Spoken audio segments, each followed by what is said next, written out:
Hello, and welcome to a live That Christian panel. It's good to be back.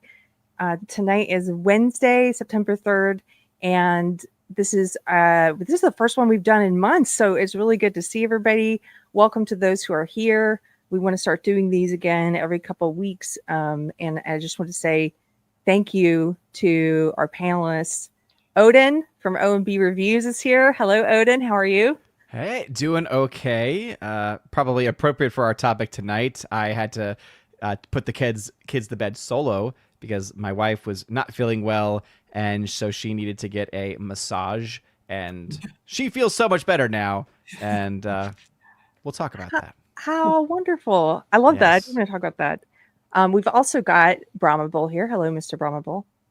Hello. How are you doing? This should be a fun topic. Yeah.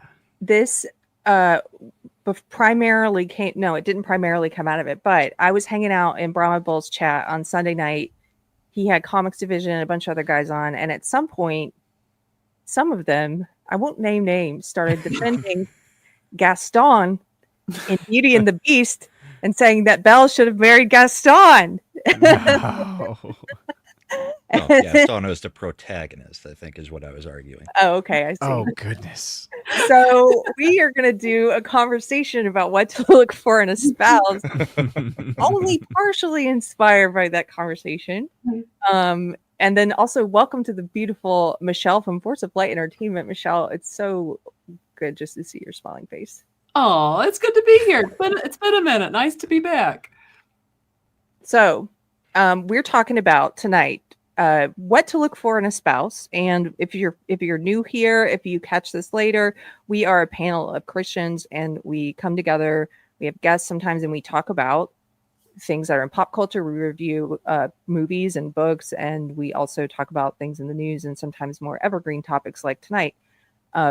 This was not only inspired by the Gaston conversation.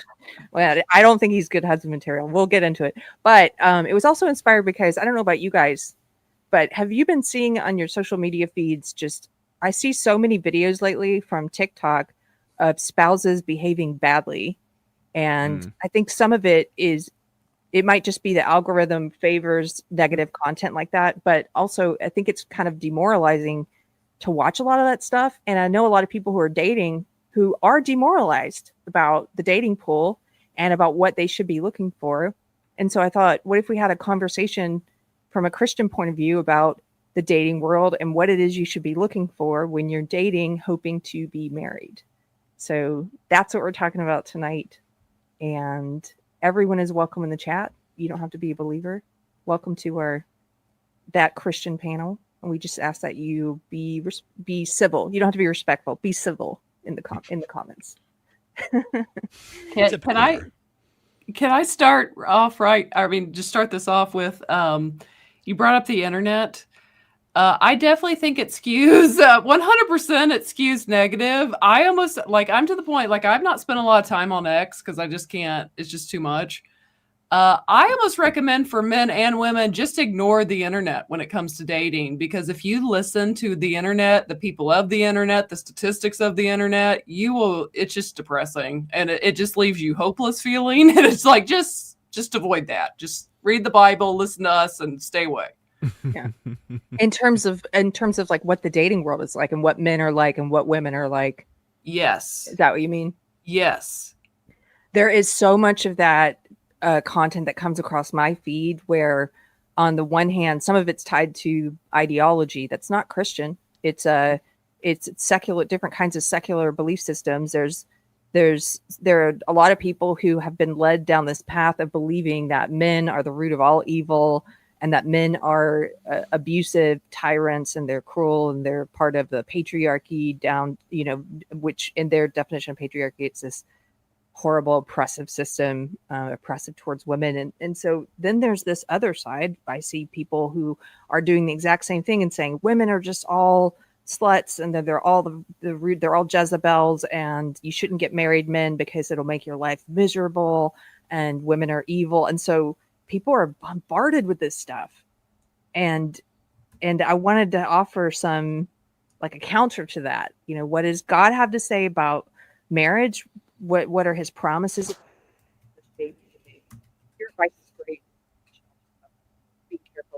Oh, your Something went wrong microphone's- with your mic, Yeah. Keri. Yeah, something went. I don't know if you jiggled a cord or something. Yeah. There was like a sound, and then all of a sudden your microphone was like. Is it okay now? Yes. Now it is. Okay. I'm going to fiddle around with it. I'll give the floor to someone else.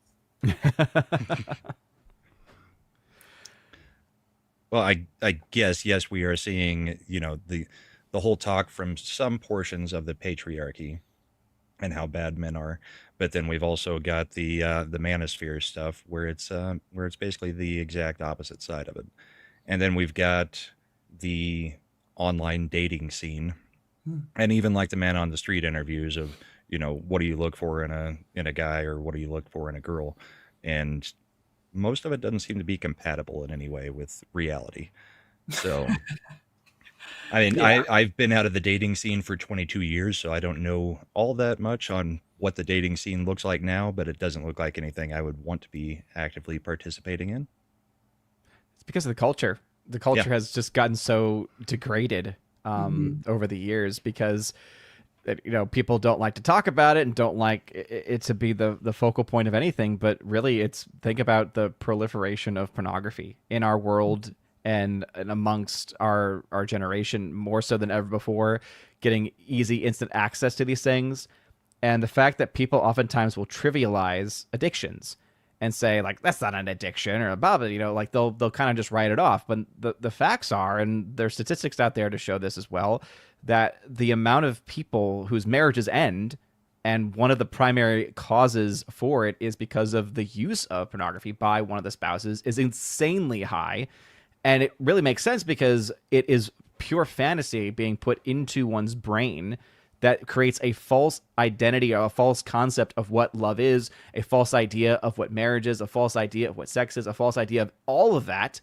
And because of that, it just rots our brains to the point where when we eventually find someone that might actually be really good for us or might be compatible with us, we either maybe turn them away, we misuse them, we tempt them, they tempt us. All of these things happen. And I think a lot of it just stems from really that porn culture that has become so prominent over the last several years, most especially. And this, again, bleeds into everything. Because what happens, like, why is online dating, why does that have such a stigma? Because a lot of people are on there because they're looking for a hookup. They're on there because they're trying to get someone to send them something, right? Or there's like, it's always very sexually explicit stuff. It's sexually I guess, like, specific in why they're there, their motivations for there. And I say this as someone where I met my wife through online dating, but it was one of these things where it really did happen, I think, by providence, because she had only been on it for like a couple weeks. I had been on and off for years because there was never, like, I'd gone on maybe one date over that entire time. And she was great and everything was fine, but clearly there wasn't any chemistry because it was just one date. And then she's about to, my now wife is about to give it up, is about to just complete her, get rid of her profile and everything, because she was getting bombarded by a lot of guys who were all just talking about one thing. And again, because of how we, especially as men, have been impacted by this culture. And so she was about to give it up. And then she got a random email from this place that had recommendations for the week. My name was there. My picture was there. And she said, this guy seems kind of cute, and okay, basic profile information. Okay, seems like this might be someone worth. She actually reached out to me first, and from there, the rest is history. Because now we've been married for 7 years. We are 2 kids. It's just this is, again, kind of the sign of how, even amidst the terrible online culture that we have, good things can come from it. But you do have to be ready. You do have to be prepared, because it is a cesspool out there. And unfortunately, a lot of it is unfortunately mostly, and I'm not trying to sound man-hating here, but a lot of it is men. And it's men who are failing to live up to the standard that we should have, right? Because, mentioned patriarchy earlier, and lots of times when we hear about patriarchy, it's either a very poorly described version of it from one side that's critical of it, or a very badly performed version of it from those that are like manosphere. Because if you think about it, God himself has established a patriarchy, because who is at the top? It is God the Father. That by definition means that we are a patriarchy. But what is real fatherhood? Christ's sacrifice on the cross. Are we sacrificing ourselves as husbands, as fathers, as men in our world? Probably not. And that's what the manosphere stuff is missing quite a bit, is that it's not like both sides actually don't understand what actual patriarchy looks like. Right. I'm I'd so agree glad with you that. made that point. I Yeah. I agree with that, because I came to understand. So when I left the woke left, they had one of the last. There's so many beliefs that you shed slowly that you still hold on to, and one of those was that the idea of being. I still held on to their definition of what patriarchy is, and I was like, well, I'm against patriarchy, even though I left the woke left. And it wasn't until I started to listen to more Christians who were talking about biblical patriarchy and what that looks like, to realize that I had the wrong definition anyway. And I think a lot of people, like you said, the manosphere guys, they kind of have the same definition that the woke left has. They kind of are like, yeah, it is. It's this oppressive tyranny. But they think it's a good thing. Like, that's the They only think it's a good difference. thing. Yeah, They have yeah. the same But- definition, but one thinks it's good and the other thinks it's bad. Yeah. So the thing is, they do recognize a problem, and Mhm. that is that men have been emasculated to a Yes. large degree. They just don't have the correct solution, because they're looking at it as, I mean, that is where you're truly getting the toxic masculinity, even though I don't like using that term. It's coming from the manosphere side of things. But masculinity in and of itself is still a good thing. You've just got generations who have been taught that it's not. I mean, Yes. Yes. so men don't know how to act and don't know how to date, and women, I think at this point, have a version in their head of what they want, which is a masculine man, but they don't want the traits of masculinity. Yes. We did a whole episode on masculinity and biblical masculinity once before. But to illustrate the difference between like what is actual like masculinity versus some toxic things that get sold or passed off as masculinity. For young people, if I were to explain that difference, I guess I would say, a masculine man is strong and confident, and he stands on truth. He's got a foundation of truth, and he's dependable. And confidence is not ego. They're very different. A lot of times ego is, in my experience, ego is masking very low self-esteem, like very low confidence. And so people have to throw their weight around and be controlling, or be just, in some cases abusive even, because they have that low self-image. And confidence is like, there's something to be said for this quiet strength, and using that strength, that forcefulness when is necessary, but not just like bandying it about all the Mhm. time. Using it when it's needed and when it's appropriate. It's a part of being masculine is the ability to make decisions. And I could speak for my own self. This is something that I, probably because of just the way in which we've been grown, like how we've grown up and the media that we've consumed, I oftentimes find it very difficult to fall into that role of being able to make decisions. And what's interesting is that, I've been very open about, the fact that my wife and I are very different when it comes to, how we view the world, and to a certain extent, political views as well. But one of the things that I find the most interesting is that, as different as we are, she still wants someone to be making decisions. She still wants that, like I said, that confidence of someone to take control, to take charge. But it's not, again, Manosphere would tell you, that's right, you need to take charge, you need to have ownership. It's like, that's not the same thing. Being responsible, making sacrifices for your spouse, for your kids, that's not the same thing as the nonsense that those guys are pushing. Yes. Because those guys are pushing control, not being in control. Basically, outward control versus self-control. Right. And it all goes back, you can go to the early Christians, you can even go back to the ancient Greeks, Aristotle, the golden mean, what true virtue is. It's about not falling into the excesses. And the problem that we have is that everything in today's world is excess, right? It's either too much of something or too little of something. When the fact is that we need a nice mix, a good balance. And that's what marriages are supposed to be. They're supposed to be a coming together of two people to become one flesh, and of two people subverting, or rather submitting their wills to each other, but also recognizing that at some point someone's got to make decisions. At some point someone has to support said decisions, and those are things that have to be worked out in every individual relationship and every individual marriage, and because of certain situations, right? Being the person that makes decisions does not mean that you just shut out everything and that you don't listen and you don't consider, right? And that's why, again, the manosphere stuff I think is so toxic, because it really does push such a twisted view of not just patriarchy, but most especially of what real manhood itself is like.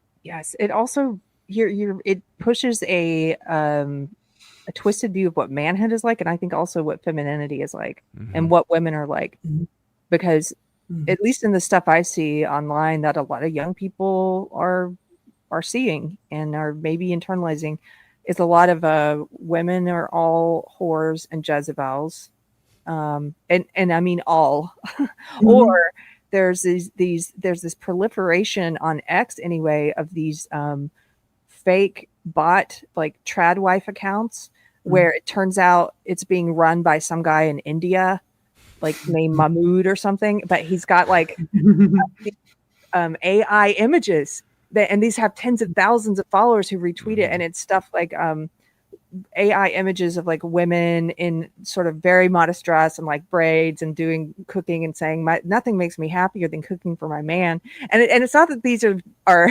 necessarily bad things that are being said. Some are a little crazy, but some of them are things I absolutely agree with, but they're just selling kind of I don't know what you would call that, like a fantasy, like the fact that it's not even real people. It's almost like it's a 1950s fantasy.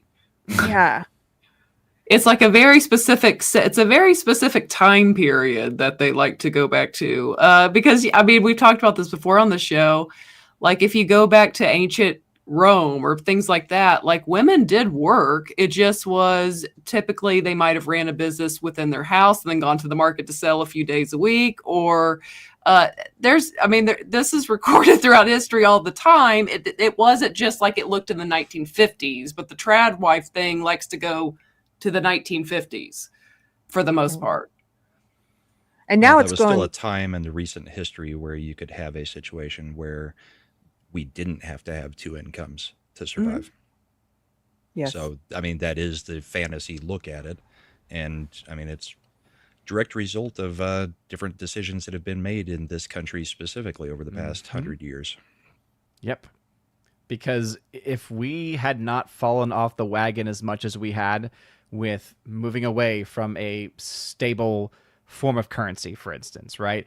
Not falling into the trap of the Federal Reserve. And I know it's kind of getting a little wonky here, but it all leads up to eventually the need for there to be two parents working in the house.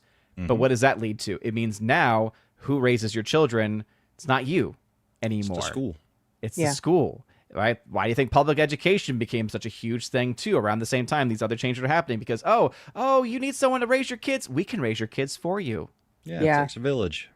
Takes a village, right? When the reality is that for a long time, for generations, and if we were living in a much more honest world, and I think that we could probably return to it, not on a global scale, because that's the other thing too, is that we have to break our way from this mindset that we have to be have to be part of the village, right? We have to be part of the state or the country. It's like, no, we sometimes, I think, have such a high view of this when if we were just to bring things back to a more localized level, right, of just getting to know your neighbor again, building communities of people that know each other, support each other, that again would be the more authentic version of the quote village. The difference is that they've turned the village into a mandatory thing or into a indoctrination factory, right? Yeah. Whereas it used to be people of similar minds would come together, and it kind of like reminds me of when we did our review of Sound of Hope and the story of Possum Trot, right? Why did that work? Because it was a church community that all knew each other and supported each other. And so when they went through those difficult times, they actually could help each other and raise each other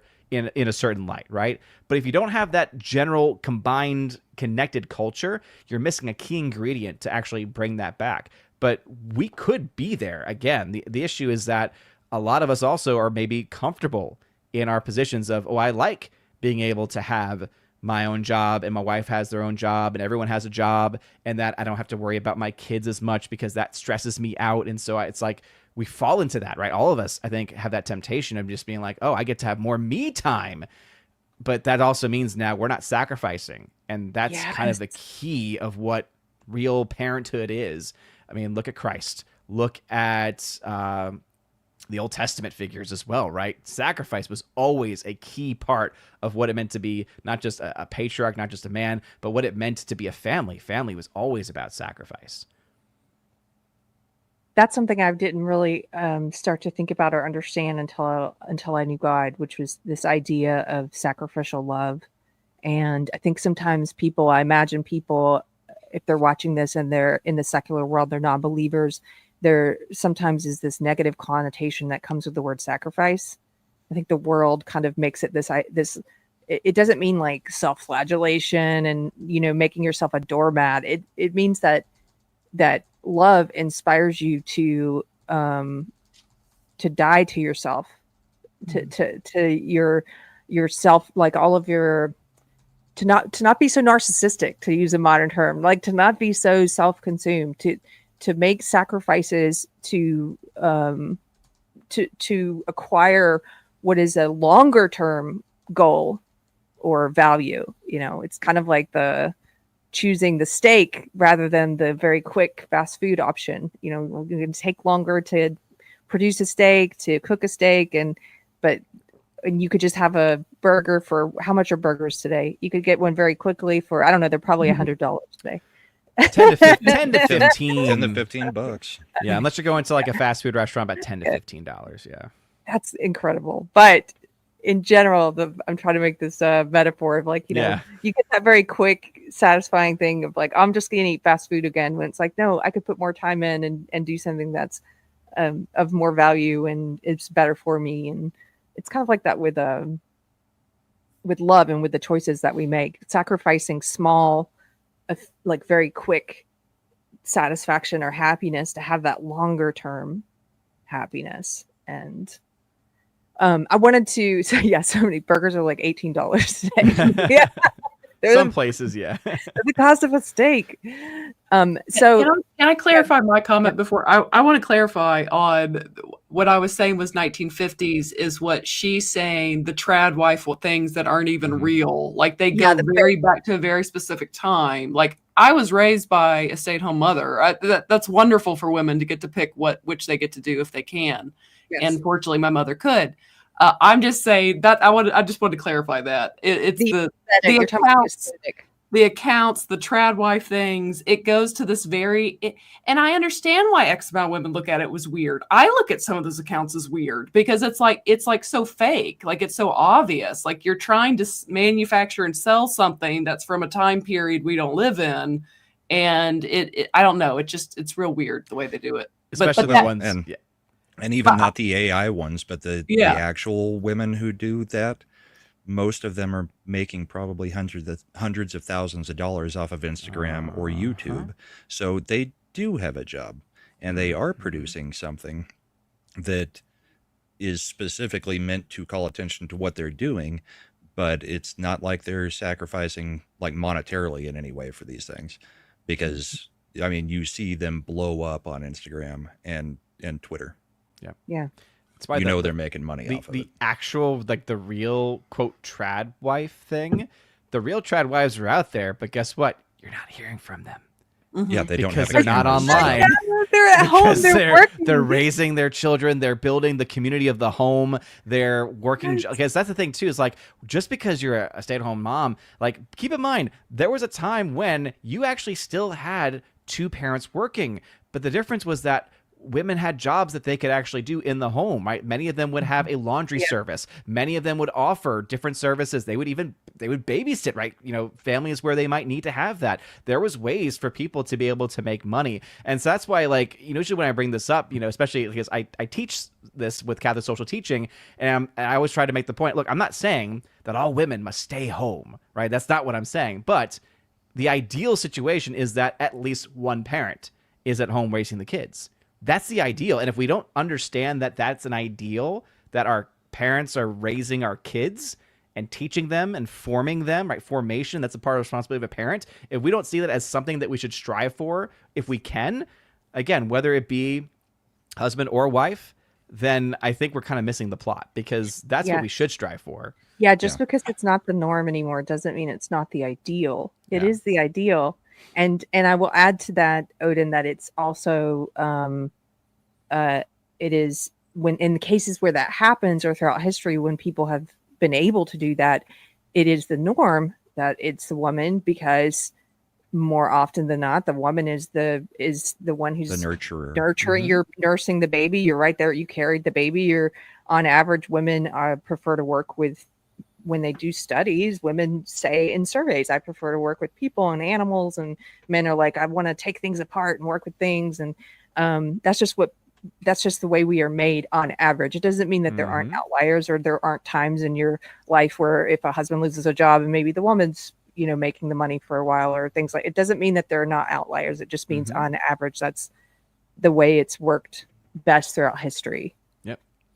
It reminds me, the way you said that reminds me, my dad was a doctor, and towards the very beginning of his time, people forget, especially back then, when you first start off as a doctor, especially trying to work at a practice, it's not like you were just making the big bucks. It's like you were oftentimes not making a whole lot, because you were, one, getting a certain amount of money that was not as high as you've been told it was going to be. And then two, most of that money was not going to you. It was going to those college debts that you racked up. Exactly. And so there was actually a time when my mom, who was a stay-at-home mom, but did like OT, did occupational therapy when she could, like just kind of like as available, she was making more doing that than my dad was as a doctor. Wow.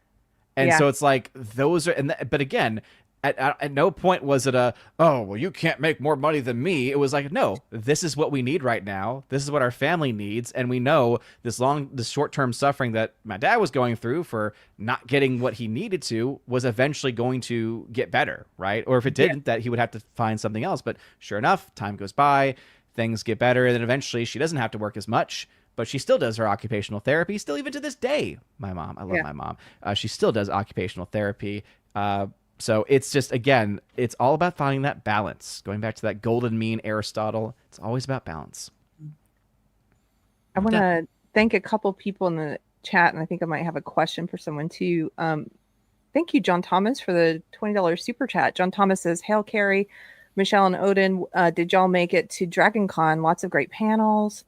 Timothy Zahn signed a book. I met Gil Gerard, Aaron Gray from Buck Rogers, new authors, Chris Gore. Oh, I love Chris Gore. Such a fun weekend. Y'all should come." I didn't make it.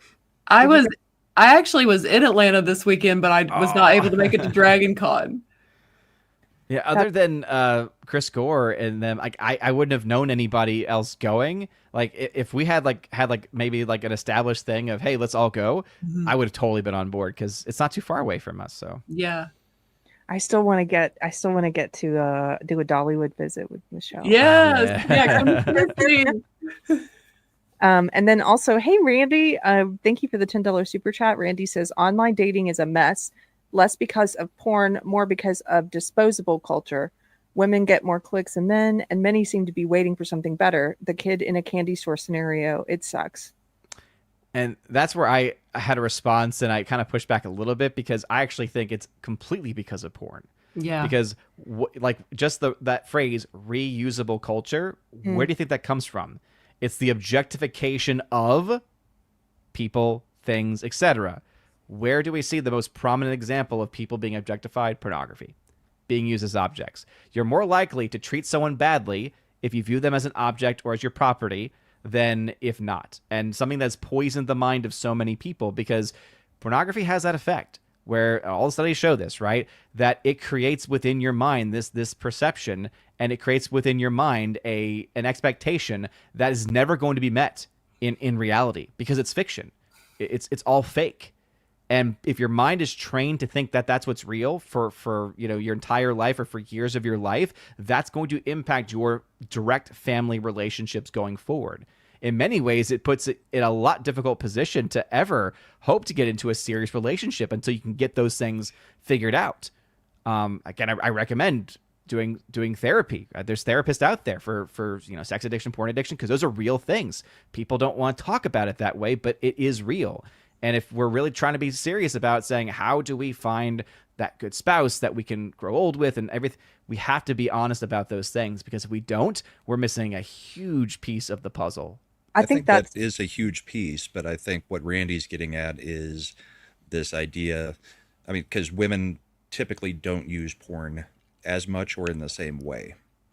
So what he's getting at is the idea that women seem to have gotten this idea that they will find somebody who is, in that top 1% of guys. And they'll maybe click on a few guys that aren't in the meantime while they're looking for something always better. I mean, that's kind of the culture that's been built up right now is, women are going to get whatever they want at some point.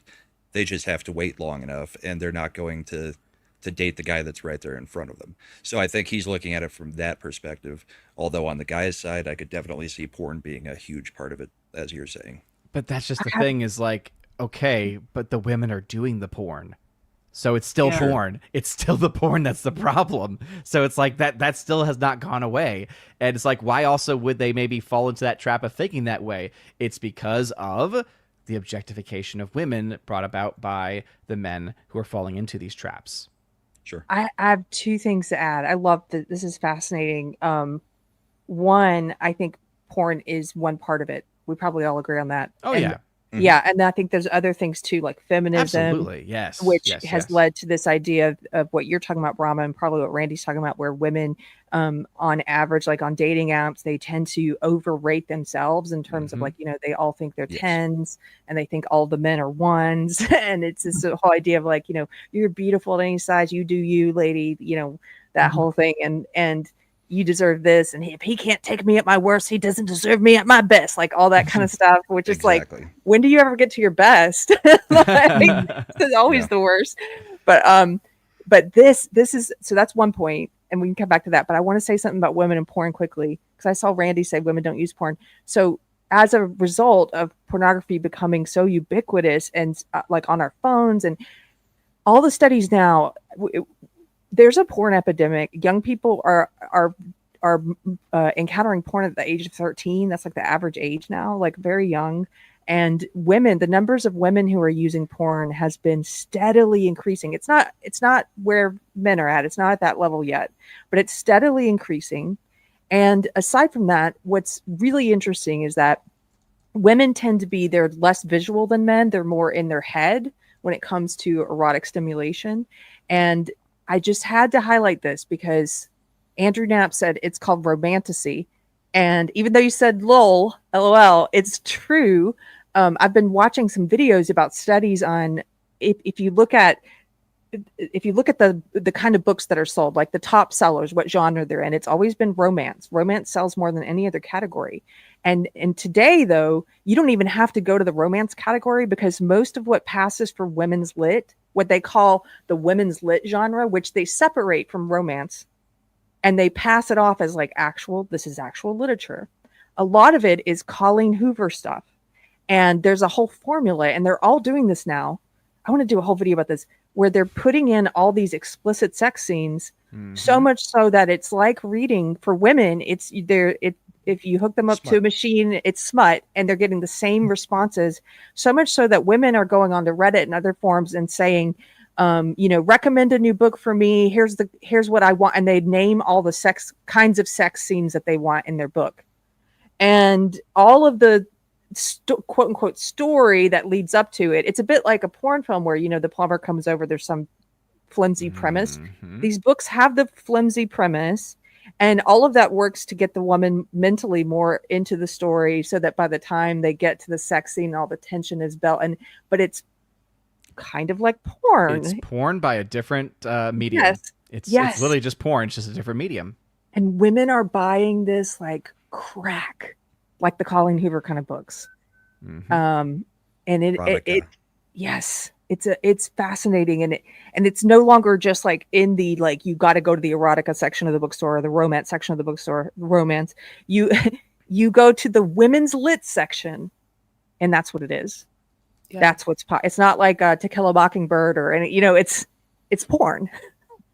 So I don't know. I find that kind of women not like crazy because it's filling some hole for them. I don't mean, pardon phrasing all that. I'm saying it's filling a need, like there's a want there. There's a thing that they're like not getting, and they're fantasizing. And it's like, even their ideas about what makes a good partner or husband or boyfriend and things are probably shaped by consuming all of this written smut stuff, Yeah. And just to push back, because yes, like I will absolutely say, and that's why I've been pointing out, saying this is a huge men problem, because they are the ones using it. But according to some studies, like there's one right here I'm looking at where it says around 70 to 90% have viewed it at some point in their lives of men, and then you also have 40 to 60% of women saying they have viewed it in their life, with 50 to 70% saying the past month that they watched it, 20 to 40% women in the past month. So again, these are statistics. You could always say what's the sample size, etc. But I think the whole point of it is that, It's yes, on the rise. significantly more men do. But to act as if women don't, that is just not true. Like, women do. The issue, as you mentioned, I think, is that they're oftentimes not going for the visuals, which is why those numbers are on the lower end side of things, because these books, I don't think, are being considered porn. I would. I think, again, it is porn just by a different medium, right? Whether it's a video, a painting, a comic, a book, it can all still be the same thing. It's just a different way of presenting it. Yes. And I want to go back to, I think it was Randy's post that, well, it kind of got us going with this. Yeah. We've just been Super talking chat. about. Because it said something about the women on like online. I mean, I can't really speak necessarily for online dating. Again, if that's what you feel led to do, go for it. I just don't, because it's overwhelming, and by its very nature, it's transactional. You don't online date. I don't online. You swipe left, you swipe right. It's like a transaction. I want, I don't want. It's just, and you have no way of knowing the person, getting the energy or vibe off this person, which as a woman is very important. Like, I could go meet with a psycho, if you don't get a vibe or read somebody. There's a lot that goes through a woman's mind and saying yes on a date with a guy they don't know. But yeah, I just think the nature of, again, I know people that it's worked out well for, and that's lovely. The nature of it for women is a little frightening. Like it is very transactional, and it's tough for across the board for men and women. Not to mention that's why I just don't get on it. I don't want to deal with all the stuff that's going to be in my inbox. Yeah, as someone who is a success story of using it, that's why I put all those caveats saying it was a miracle that it even worked out, because again, she was almost leaving the platform because of the same things that you're kind of bringing up of what especially women have to deal with on those platforms. It's awful. Yeah. So when you are looking for a spouse and you're a Christian, and even if you're not a Christian and you're open-minded and you're here watching this now or in the future, you're watching this and you're curious, like maybe dating hasn't been going great for you, or maybe you've had bad relationships and you're wondering, is it something I could do to change like the types of people I'm looking for or dating? Can we have a conversation about like what qualities and characteristics the Bible talks about in a husband and in a wife, and then just, in everyday like colloquialisms, like how do you describe, like, what are those characteristics? It's like, I guess I'm saying, like, what's the scripture say? And then, like, how do we put that into use today? Do you want me to start with the 3 things I pray for a spouse? Yes. Okay. That I ask the Lord for someone that I am physically and emotionally attracted to. Obviously, like, we can over spiritualize things all day long. He needs to be physically attracted to me. I need to be physically attracted to him. Maybe my friends don't find him physically attractive, but I do. That's subjective. Subjective, objective, subjective, right? Yeah. Subjective. That's subjective to each person. So to be physically and emotionally attracted, because I mean, there's all kinds of men I see that I'm physically find them appealing, but emotionally, so you've got to find that. And then the third thing is evenly yoked with, because that's that third and very powerful final thing, that if I maybe I like a guy, but maybe he doesn't really have a walk with the Lord, and we're not evenly yoked, and we're not really pulling in the same direction. That's going to be a big challenge down the road and probably not really work. So those are the three things that I pray for, to be physically and emotionally attracted to them and evenly yoked with them. That's a great prayer. Thank you. And I would make agree, and make especially on the equally yoked part, because, I mean, between your faith and other belief systems, it is important that you have much in common in those things, because a lot of fighting. I mean, Odin said that maybe there's some political difference in his household. I mean, depends on how political you are. Like, I'm pretty political. So even being evenly yoked there is important in my household, because your belief structure, while for most people it is going to come from your moral structure, which is going to be your faith in this case, in our cases, and everything else kind of builds on that. So if you're not on the same wavelength there, that can lead to massive fights down the road. Yes. Yes.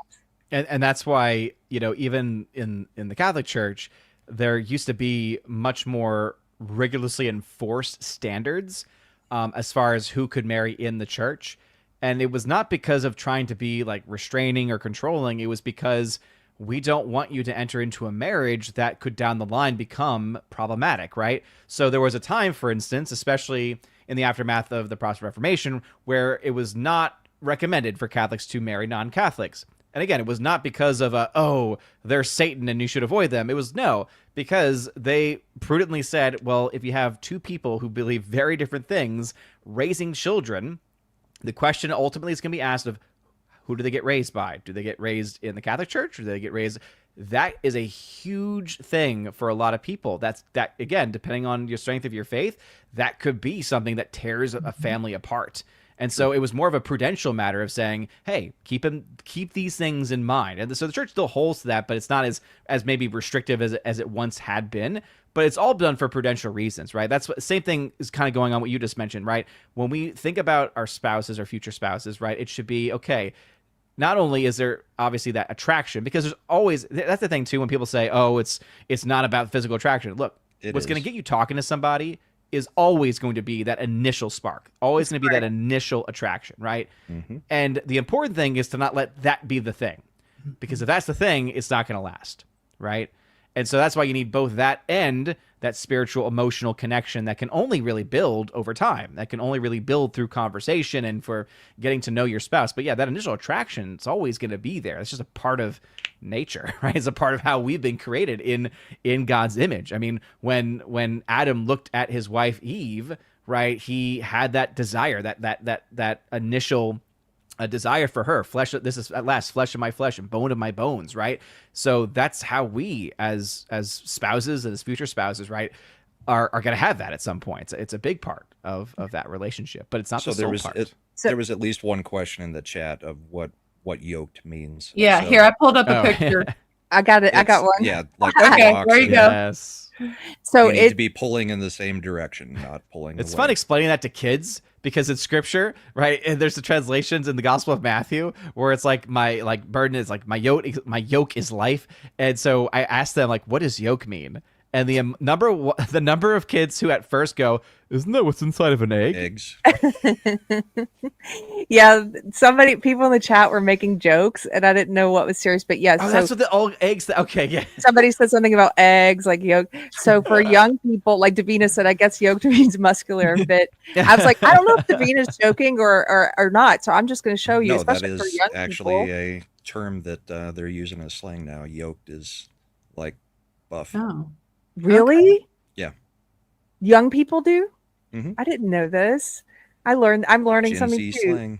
Well, hey, Gen Z, yoke means, and I guess you don't see them a lot anymore because of the kind of, we don't live agrarian lifestyles as much as we used to, but it's this wooden, you can see there in the picture if you're watching, if you're just listening, it's this wooden bar that goes between the two oxen or the two cows, and it yokes them together so that they're not pulling against each other, and you can drive a cart with them yoked together. And the Bible says do not be unevenly yoked, meaning if you're a Christian and you're dating and you start going down a path of dating someone who doesn't share your foundational beliefs, it's just going to be, you're going to struggle a lot more because you might at sometimes be pulling against each other.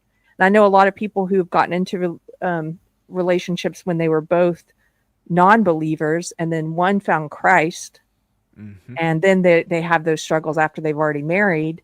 But it's not that it can't be done, and it's not that you can't be married to someone who doesn't share your beliefs, or try to find a way to make it work. It's just that it's a lot of times you might find you're going in different directions. Yeah, and it's a challenge, right? Because just think about how the yoke is keeping them together, right? And you can almost think of that as the graces of matrimony, right? If we're dealing with a married couple. And so if one tries to go another way, it's going to cause problems, right? It's going to cause tension. It's going to cause things to go a little bit, topsy-turvy, as it were. But the yoke is still there, right? Like the connection is still there. So, that's why it's important also for people to keep in mind that though these are ideals that we're talking about, like whether it's something that we're looking for, whether it's something that we think is just a general good thing for us to have and to seek, the important thing also is to remember every person is different. Every person is an individual person. And so you might be able to enter into a relationship with somebody where it's not that perfect. And you're not going to find perfect. I mean, that's just, again, if we're honest with ourselves, our spouses that we find or will be finding will not be perfect. And that's what makes them human. The thing is, are we entering into it with true love? And that's why it always comes back to, and I always mention this in my classes with my students too, is what is love? What do you think love is? How do you define what love is? Because if you're going to tell me a feeling, I'm going to say right now, you don't know what love is. Because yes, we have feelings, we have emotions, but what true love is a choice. True love is to choose that person. And so until you're willing, but that's why we're talking about marriage, right? Until you are willing to say, I choose this person for the rest of my life. If you are not willing to make that choice, you shouldn't be in that relationship actually really at all even, right? If you don't think it's even a possibility that you could one day make that choice to choose that person for the rest of your life, then again, there's really no point in that relationship, because what are you even doing, right? At that point, you're just going along to get along or whatever it is. But that's what real love is. And so basically what you should look for is, who is it that you choose to say, I dedicate myself to being with this person for the rest of my life. Yes. Through good and bad. Yes. Good and bad. And I think for young people, again, who might be watching, or if I were to give advice to younger people, based on all the many mistakes I've made, don't get it twisted. I have learned through the school of bad choices that a lot of people, if they don't know Christ, and a lot of people today get into marriage because it's sort of this, if they do get married, first of all, a lot of people don't seem to want to get married anymore, but if they do, sometimes it's like a cultural remnant of Christianity, where it's this tradition and this relationship that God ordained, that God created for us, but it's lost. It's become untethered to Christianity in the modern world. So people who are not believers get married all the time, and I think sometimes they don't really think about. They sort of think of it as dating, but just with like an extra step, like sort of, I could still get out of this if it doesn't work. There's always divorce. There's always this. They don't enter into it with that gravity of like, I am tying myself, I'm yoking myself to this person for eternity. Yeah, because there's the cultural norm. That's why a lot of people do it, is because, well, that's just what the culture says that we should do when we love somebody or think we love somebody or have X emotion towards somebody or been with this person for a very long time. But then it's also, again, as you mentioned, it's a part of our nature. Like we have been created male and female, and we have been, in the vast majority of cases, have been made to enter into unions with each other.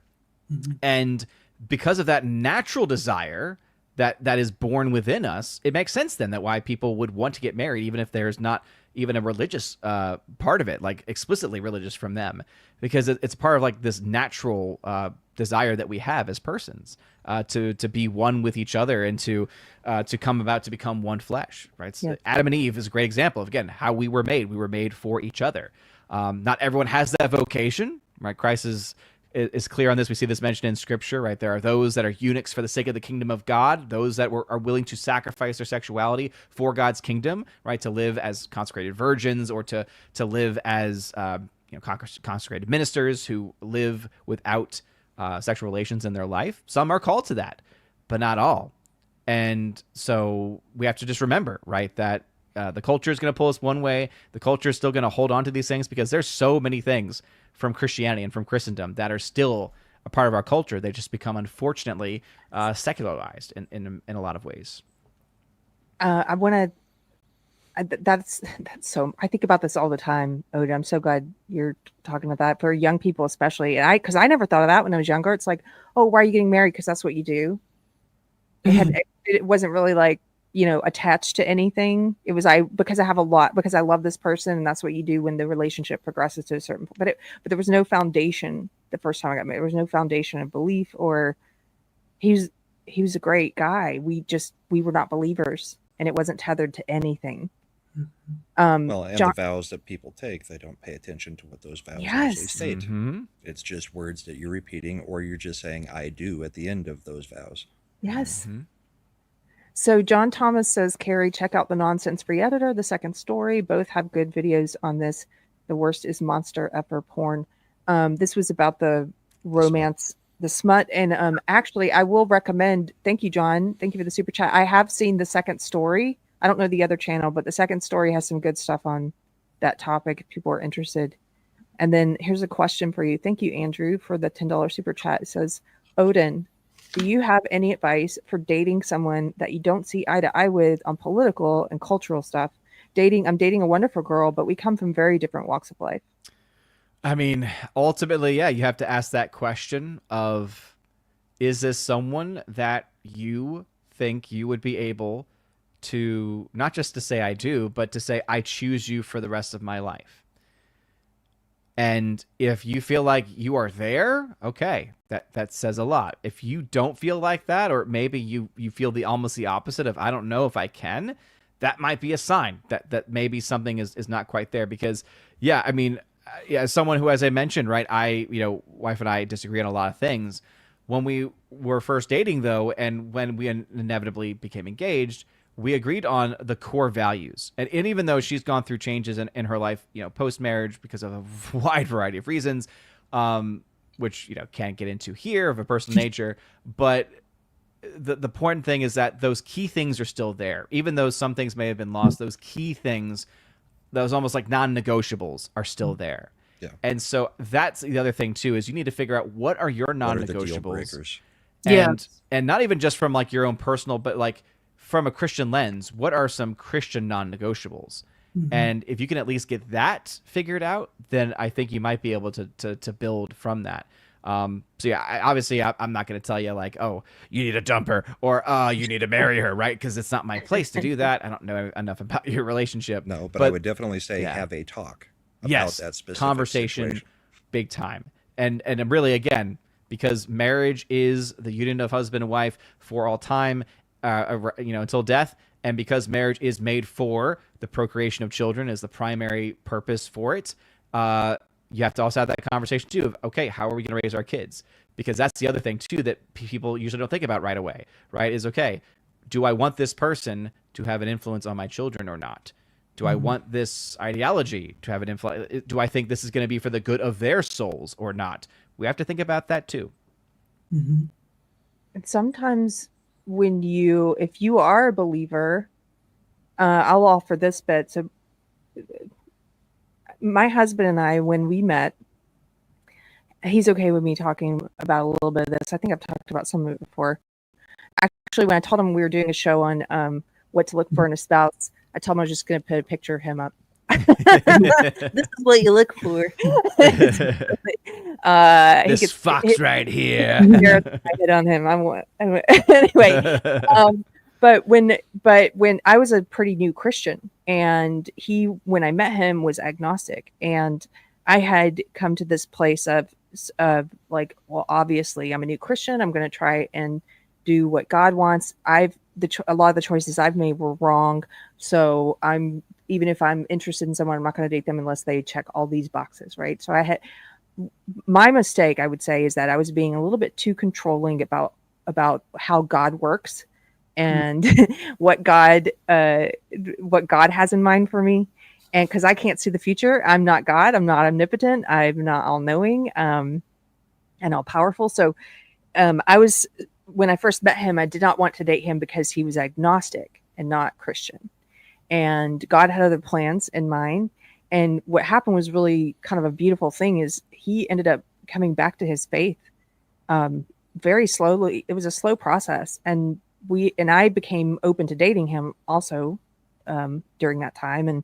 And it was just this really beautiful thing that challenged really what I thought about, like how that person would appear to me. And so I would say, I guess I'm just offering that as an example of, like, when you're out there looking with your checklist, just remember that we are not God, and that we don't sometimes, especially if you're a controlling person, make sure that you're not just continuing to be controlling, but like with your lens of like, this is what God says.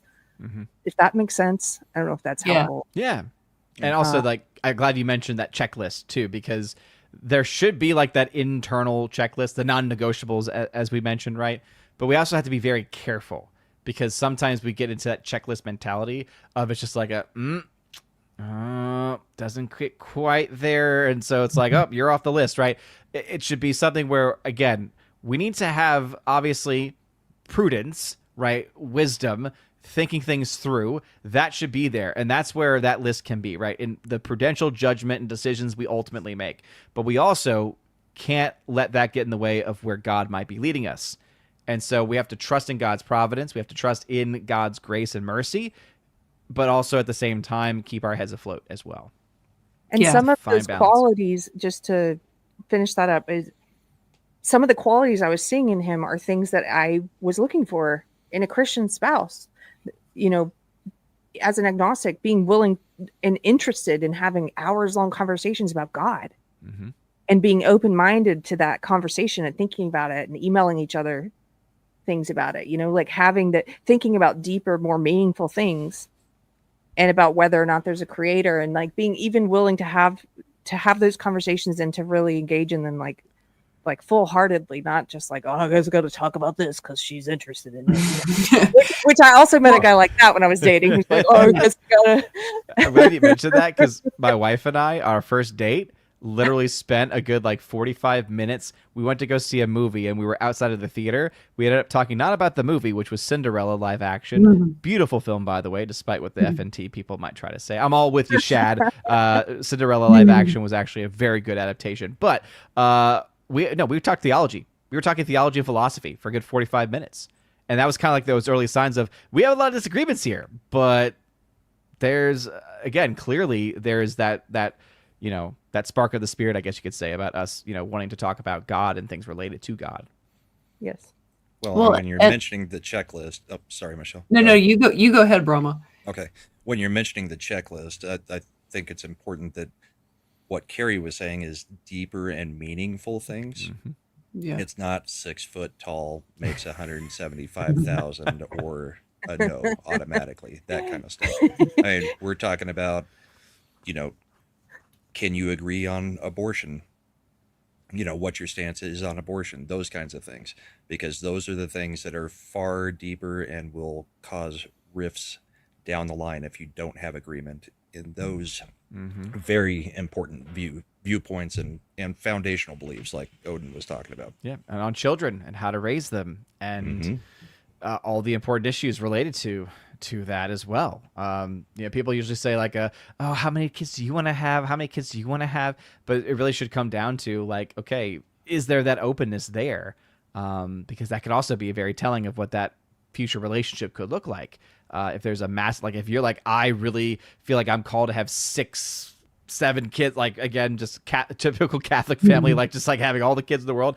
Or if you're like I just want to have one, that could be again, it's not the end all be all, but that could be a huge, like kind of red flag for that specific relationship of maybe this is not the way, right? Obviously, again, divine providence will play out ultimately in the end. Well, I was just going to say, I think obviously I'm speaking from the women perspective, but this would apply to men too.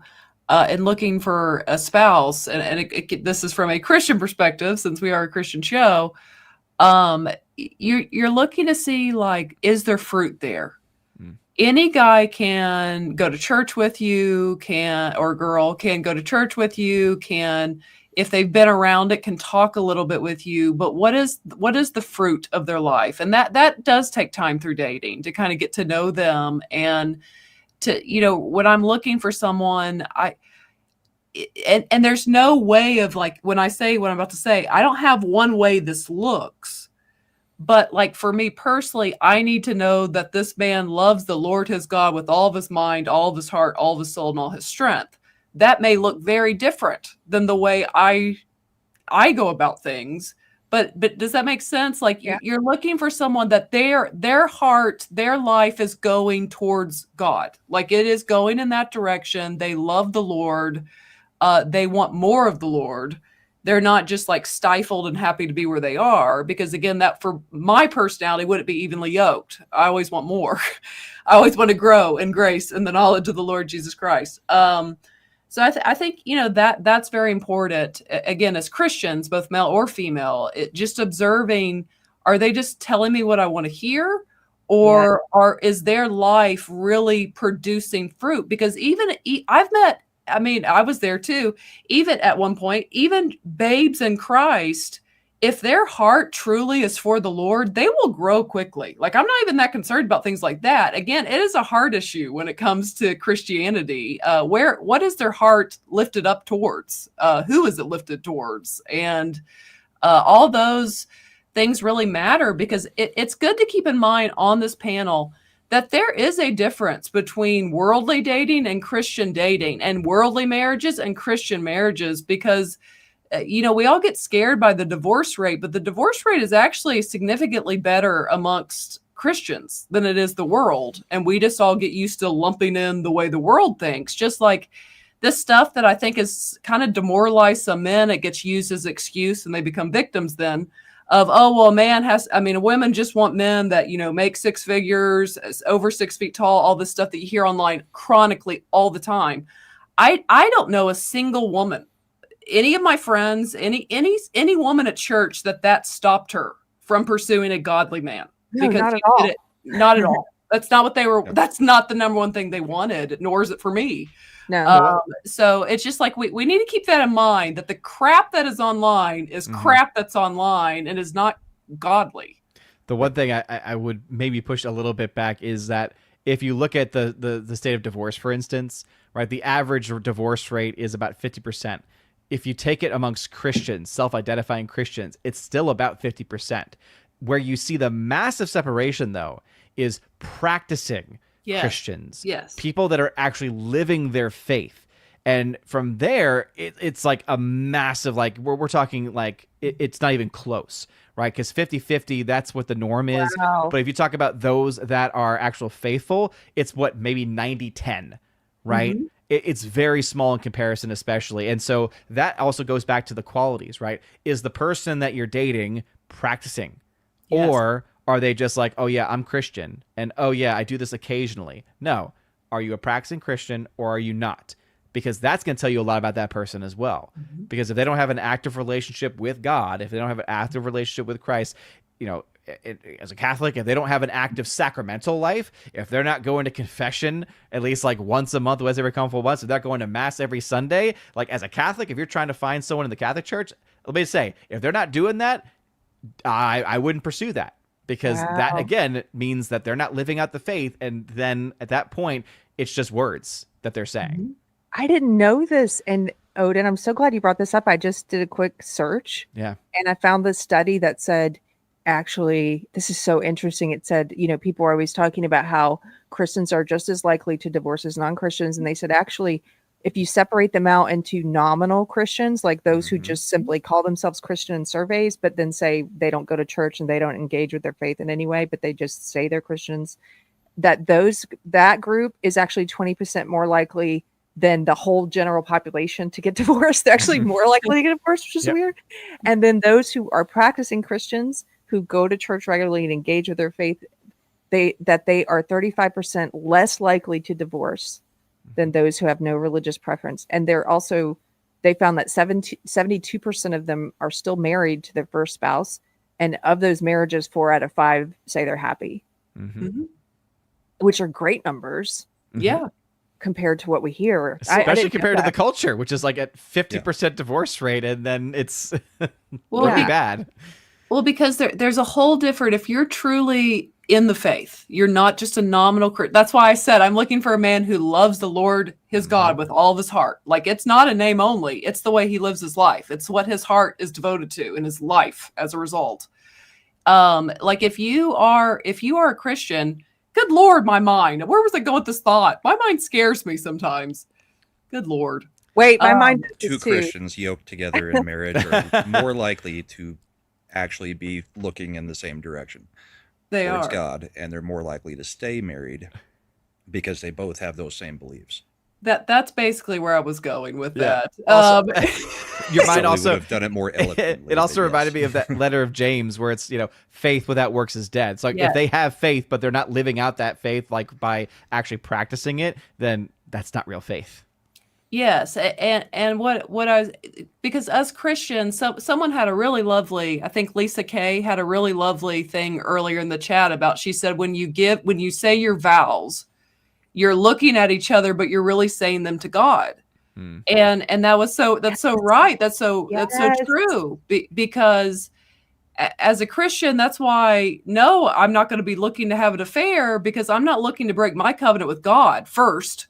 And that would play into my spouse. I'm not going to, because that's the way it is. It's again, we as Christians, our whole way of viewing marriage, that was the first covenant that God establishes really on earth. I mean, naturally, the husband and wife, he joins Adam and Eve together. It's very important. Genesis 2. It's early on. Yes, it's a man will leave his father and mother's house and go to be with his wife. The two shall become one.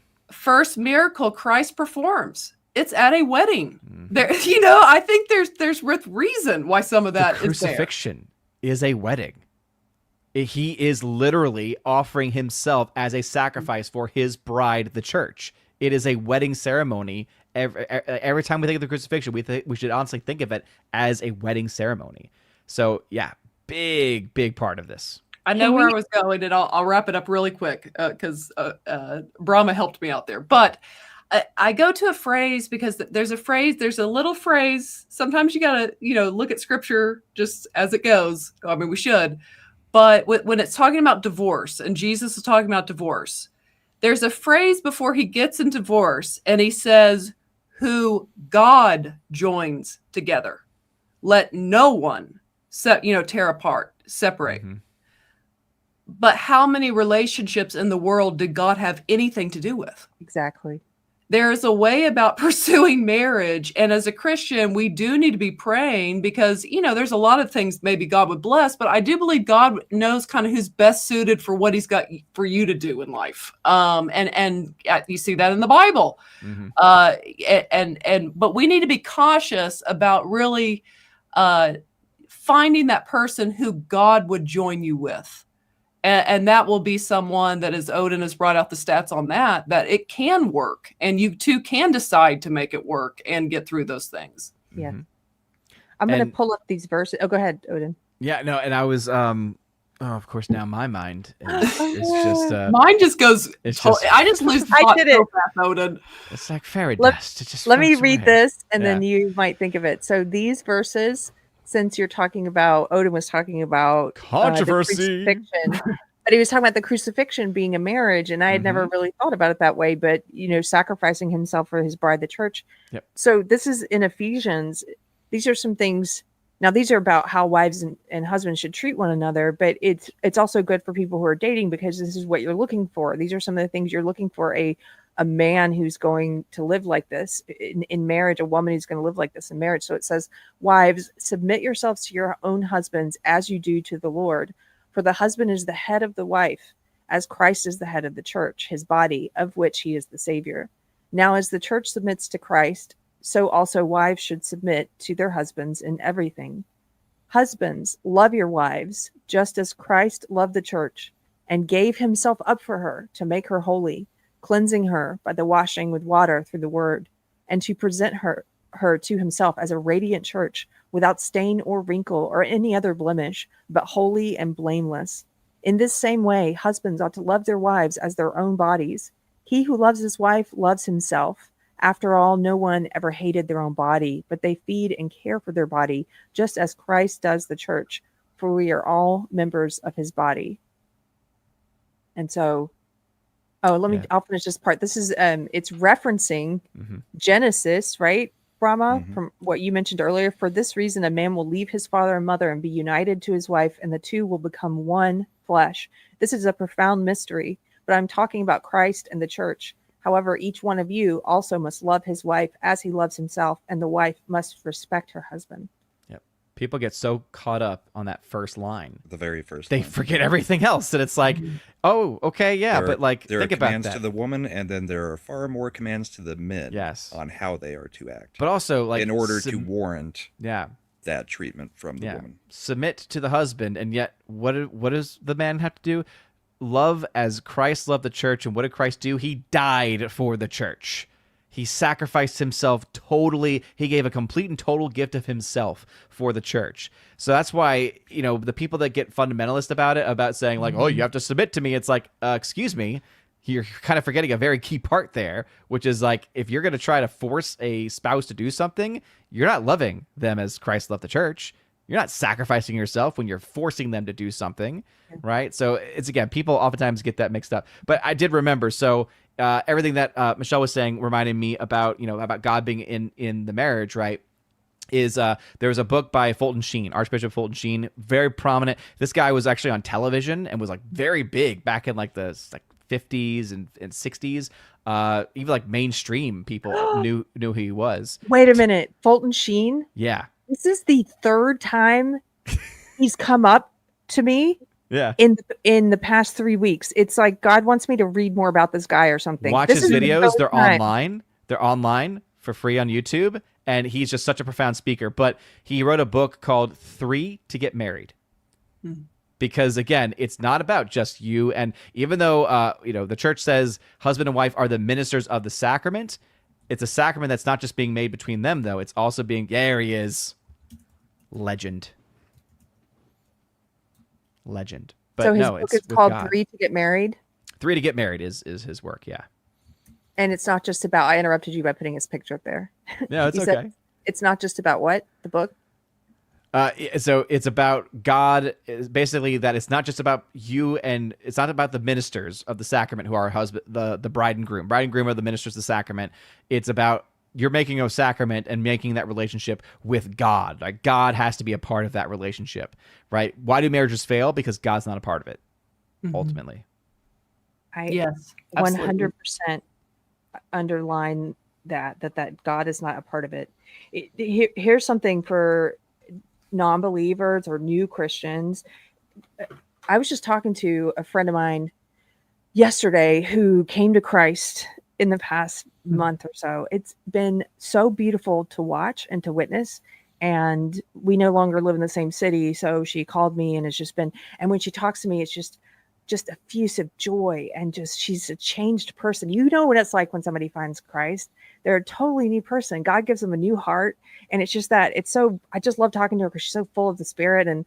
And so we were talking about dating and all these different things too, that also made me think about this topic a little bit. But oh my gosh, now my brain is doing the thing.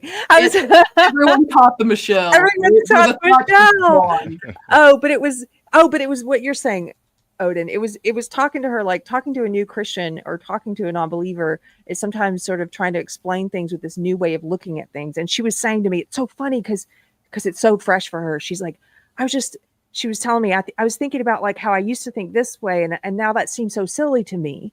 Or I used to think this, and now that seems so silly to me. And everything makes so much more sense now as a believer. And we were sort of talking about that. And marriage, for me, marriage is like that. When I was a non-believer, I didn't understand all the things that now it just kind of falls into place where you're like, yes, like what you said, Odin, it's not going to be what it is intended to be or could be without Christ. I fully believe that. That's not said to like diminish or to hurt my friends who are married and don't know God. It's just to say, I think your marriage with God could be so much more. And when you hit those rocky times, if you don't have Christ, there's no foundation when you're going through hard times. It's like that C.S. Lewis quote, life with God is not a freedom from difficulties. It's just, it gives you a peace through the chaos, through the difficulties. So every marriage is going to have hurdles, and without God, it's like you're on shaky foundation. So what do you come back to if you're trying to figure out how to save the marriage or keep it together? And there's no bedrock of foundational beliefs of like, this is what we believe and we agree on. And God united us, and we made vows. Like you said, Michelle, we made vows to God to love and protect one another. Well, you make vows to God, and typically you do it in front of family and friends so that they can also hold you accountable as well. Mm-hmm. Yes. Words matter, and we need to bring that back. And that's why whenever I bring it up with my students, I'm like, really think about those words. You're telling that person through sickness and in health, through good times and in bad, because they oftentimes say, but what about when this happens? And what about this case, right? About why the church would not support divorce. And it says, I'm sorry, that sounds like it falls under bad times, doesn't it? Mm-hmm. Do we just say those words to say them, or do we mean those words? Because Either that's you what you become vow. a new unit, family unit, Yeah. or then you're not actually following the commands. Yeah. Definitely. So somebody asked, let's see, up above, they were asking, what makes a good Christian woman? I've been asking every man I've heard say that, and the results can be interesting. Can make sandwich. I'm kidding. Keep going.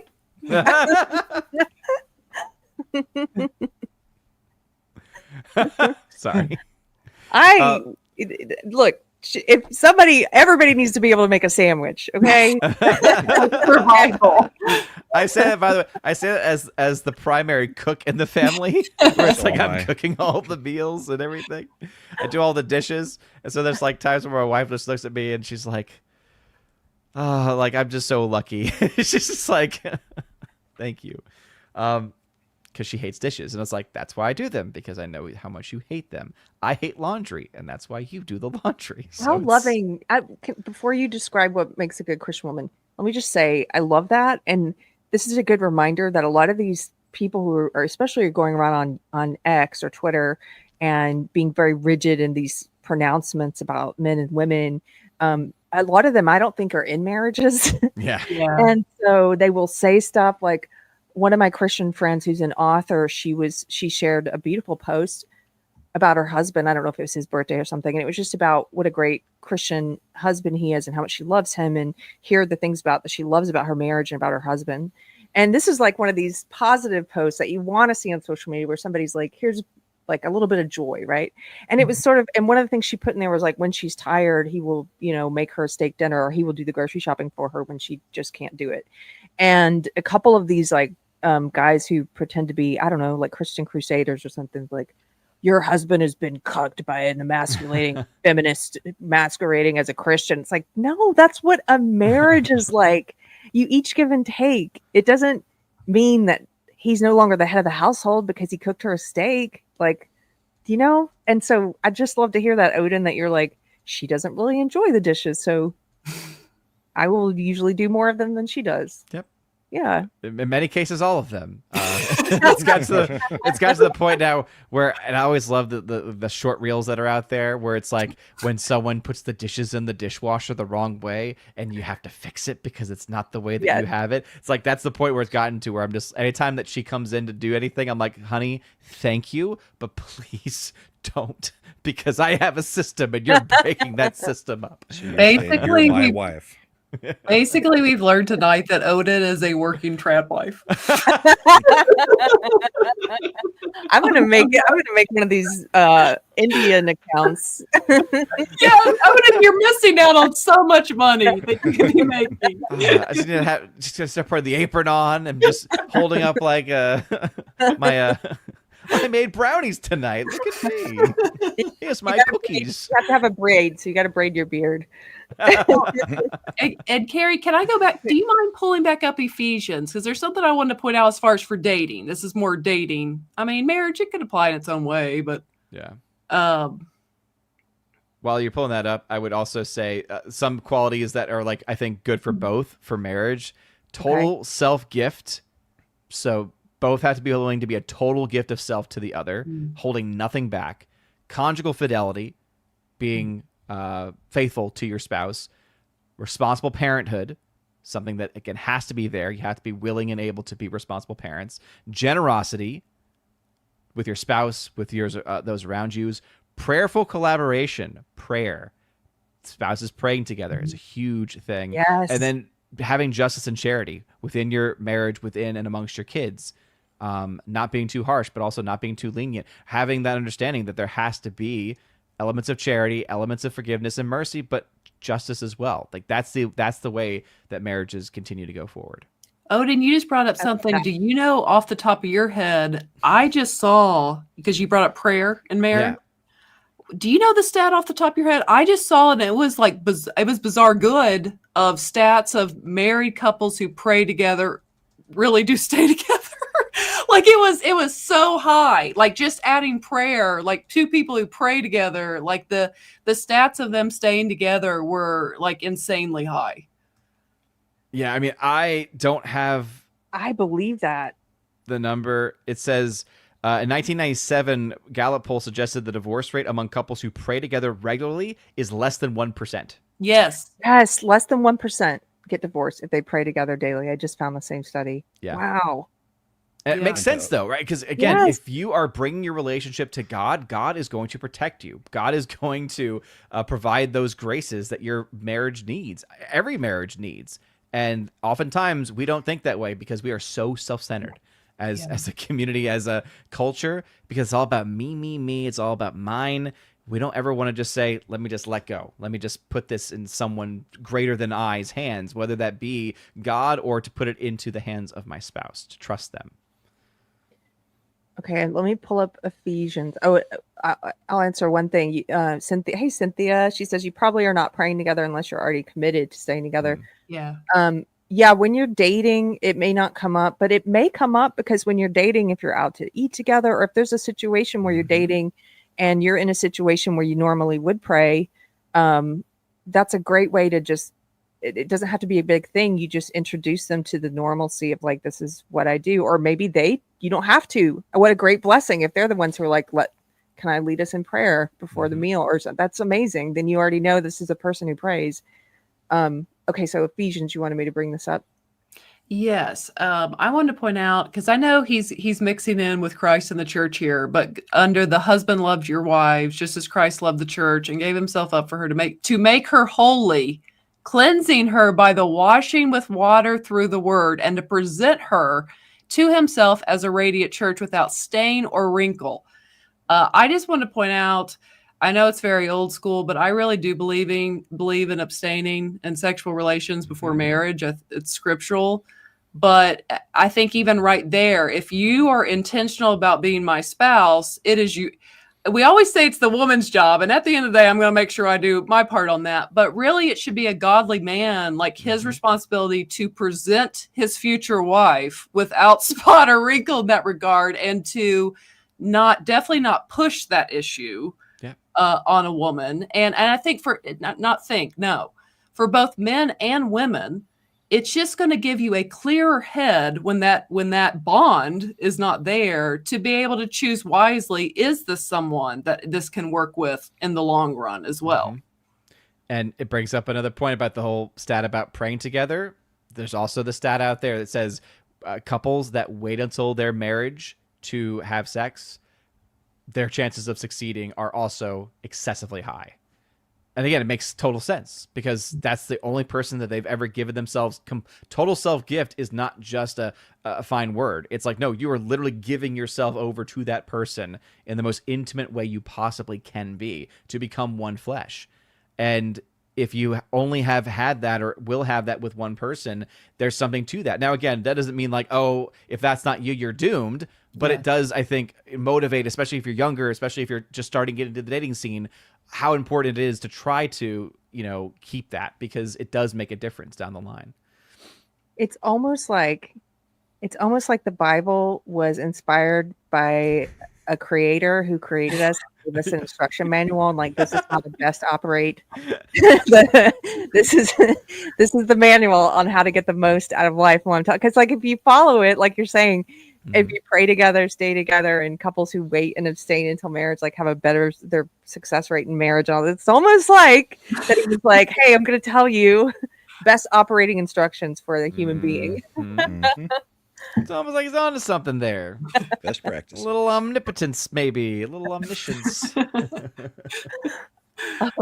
I just love that, because when I came to faith and I started thinking of the Bible that way, I was like, because so many people out in the world, I was out in the world, in the secular world, it's like the Bible, Christianity is this culture, this worldly culture on earth presents it as like this very authoritarian, restrictive, God just wants to harsh your fun and take away your freedom. People think it's a rule book when really it's a guidebook. Yeah, and it's like, no, it's a message from your loving Father on like, hey, it's sort of like how now I'm at that age where like I keep trying to give lessons to young people. It's like God's like, this is my book of lessons.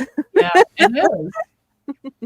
I'm trying to give you the roadmap to eternal happiness.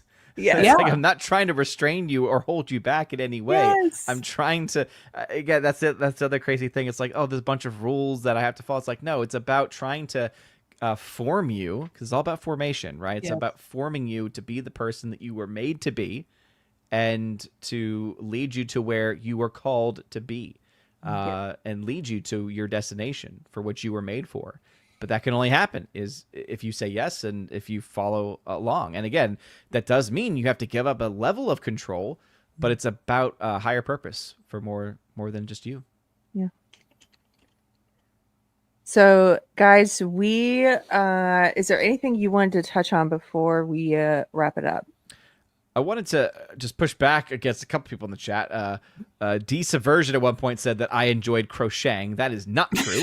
I do not crochet, and I never have, and never will. He's not that trad guy. How dare you? No, I do not needlepoint either. I do make rosaries, though. He does make rosaries. So that's about as close to that as I will ever get. But yes.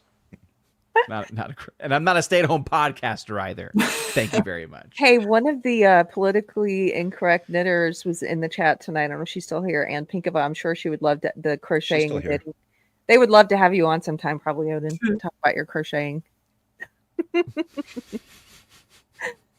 Gosh, you could, Odin. It'd be fun. Real men crochet and knit too. Real men crochet. No. Sorry. We have a lot of knitters and crocheters in the chat. Okay, Deranged Lunatic. Keri, how did you come to the Lord? Thank you for the super chat. I'll try to do the short version before we end, just because you should always be willing to share what God did for you, like your testimony. And I came to God through, like a lot of people I know who came to God later in life, it was through hitting like a rock bottom of sorts. I got to a place where things were so dark and desolate for me that there was either I had so much resistance and rebellion in me. Understand, I had so much resistance and rebellion to the idea of a God. I was raised in a Southern Baptist church, and I had walked away from it in high school and college, and I had picked up another faith. I'd picked up the woke leftist religion, and I was very prejudiced against the idea of a God or creator, and Christians I thought were stupid. And I had all these arrogant, ignorant beliefs. And so the last thing I was going to try was God. And so as things started to fall apart for me over the course of my life, there was no foundation there. So my first marriage started to fall apart. My ideology started to fall apart. My belief system, I was questioning all these things I had come to believe, the woke left world. And I was an alcoholic. I would turn to alcohol, but I wouldn't turn to God. I went to get my palm read. I tried all the. I made a meme today about like the worldly, this culture that we're in. It's like, a lot of people, I was in that world that would kind of scoff at the belief in a divine creator. Like, ugh, you believe in God? How stupid. Anyway, I'm a Taurus sun with like a Libra moon and a Scorpio rising. And I was born in the year of the pig. And it's like, what do you believe? That's so crazy. Why is it that the world tells us like the belief in the divine creator and reuniting with the creator is like the one thing that is so out there and so, so insane, but there's all these other things that the world tells you to put faith in or try, or try astrology or whatever. So it took me, long story short, I'm trying to make it short now. I got to the dark, and that's when I first opened my heart to God. That's the short ending. And some people, that's what happens. You watch them. If you know friends who are non-believers, and you can tell God is working on them, and they things keep getting darker for them though. And sometimes I'm like, oh, but this could be a very good thing, and they don't see it. They can't see it yet, but this could be a good thing because it could cause them to cry out for help from God. So anyway, I got to get running because I've got to we pick up gotta my go. parents Yeah. from the airport. So you sorry. guys, no, thank you, Brahma Bull, for being here. Yes, You guys go and check out Yeah. Brahma Bull's channel. He's got a great Sunday show. Take care and be safe Do on some the politics. drive. Yeah. All right. I'll see you guys hopefully in a couple weeks. In a See couple you, weeks. Brahma. All right. Take Night. care. And then we can wrap up. I know you wanted to address some things in the chat. Odin, did you address all those things? Yeah. Those were the only ones. Those were the. And now they just going off. And I'm like, well, my husband does all these things, and I'm like, no. It's actually more so because I don't have the fingers for it. To be perfectly honest, my fingers are not like, I am precise enough to do knots, but that's about as best as I can get. I've got very clunky fingers. That's why my dad was a doctor. He was an OBGYN, and he was like, if anyone wants to follow me, my children, because he had 3 other kids, I can help you because of the fact that I'm a doctor now and went to the school, like could actually do things to like get us into a school and stuff like that, like things that you want to have, and none of us took advantage of it because none of us wanted to go that route. And part of the reason why for me was I wouldn't have minded the blood and everything like that. It's because my fingers, like I just don't think I could ever do surgery or anything like that because they're Shake. so. Oh yeah, me too. Yeah. Me too. Mhm. Okay, before we go, Good Grief said earlier that you need to also be evenly joked, having a good. Mm. The humor's good to have. That's good. And then there are just a lot of people saying, I appreciate Thomas. I appreciate you having this discussion. Southern Belle said, go start somewhere. You can use your arms to knit. No. Actually, it's actually more so because I make rosaries for my students. And Yeah. so that's taking up most of my time if I'm doing something, like I'm making rosaries for Anything them. crafty, it's your rosaries. It's my rosaries because then I make them for my students and then I make them to give them away. So, And you make them with the cord that you use is, what is it Yes. called? Survival cord? so the beaded ones, those are for my seniors that I make those. I don't make those for everyone else. I have a rosary request form. If you want a free rosary, I will send it anywhere in the world. Just go to my website, ombrews.com, and you'll see a tab that says rosary request. So I make knotted rosaries, and it's made out of twine. It's made out of number, what is that? Is it number 43? Oh, you gave me Twine. one is of it the knotted 23? ones. I thought it was survival cord. That's So- why go ahead. Yeah. No, it's twine. It's like number 23 twine, I think. Oh, okay. Yours was actually the more dainty one. I think yours may have been like number 16 twine or something. I thought it was the tactical cord. That's why I'd take yours is my travel rosary in case the Yeah. plane goes down. So Maybe I had did. Maybe I survival gave you a cord. beaded one that had it. Yeah. Like, Yeah, the beaded one was made with 550 paracord. So One of my beautiful rosaries that he sent me, the pink one, is remember we have converted that's the right. Canadian bear. Canadian bear. He's got it in his hand. He's holding it. oh, And okay. no, they're not on Etsy. My website, ombreviews.com, there's a rosary request form. And again, it's totally free. All you need to do is put in the color, and how many you want. I have a max of 3 just for my own sanity, and I will send them anywhere free of charge. So if you Okay. want to donate, you can obviously donate, but I do not force anyone to donate. Also, you have to put up with a delay. It might take me a little while to do it. Very cool. And then Michael Collier. Hey, Michael, he showed up for $9.99. Thank you. He says, great show. Glad that you were here, Michael. So we're going to wrap it up. This was the first one, like I mentioned at the very beginning, that we've done in months. And it was I was happy to have you guys here, and we're happy to be back. And hopefully we'll be back in a couple of weeks, and we have some possible topics we're going to be covering and some possible guests. So you guys tune in. If you like it, leave a comment. If you have questions, leave questions below. And I'm really glad you guys were open to talking about this. This is very relevant, I think, conversation It is. today's times. So tell people where they can find you and what you have going on or coming up, Michelle. Oh, yeah. You can find me at Forcefly Entertainment with my sister. Let's see. We did our reaction. She hadn't ever seen Rush Hour, so she reacted to that. And then tomorrow we have our reaction coming out of Real Genius. But we've got all kinds of good old movie reactions. So go check us out at Forcefly Entertainment. And we do new movie reviews as well.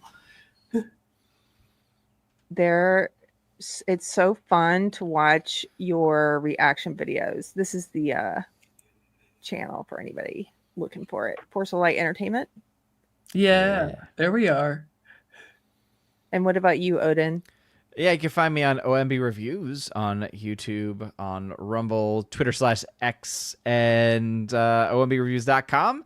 There's that rosary request form that you can fill out for the Twine rosaries. Again, I send those for free. And yeah, first stuff coming up, box office preview video. Conjuring Last Rites is going to be the next big film coming out, and it's really slow box office still. But Odin, do you go see those movies? I avoid them, but Okay. I don't think it's homework this week, thankfully, for FNT.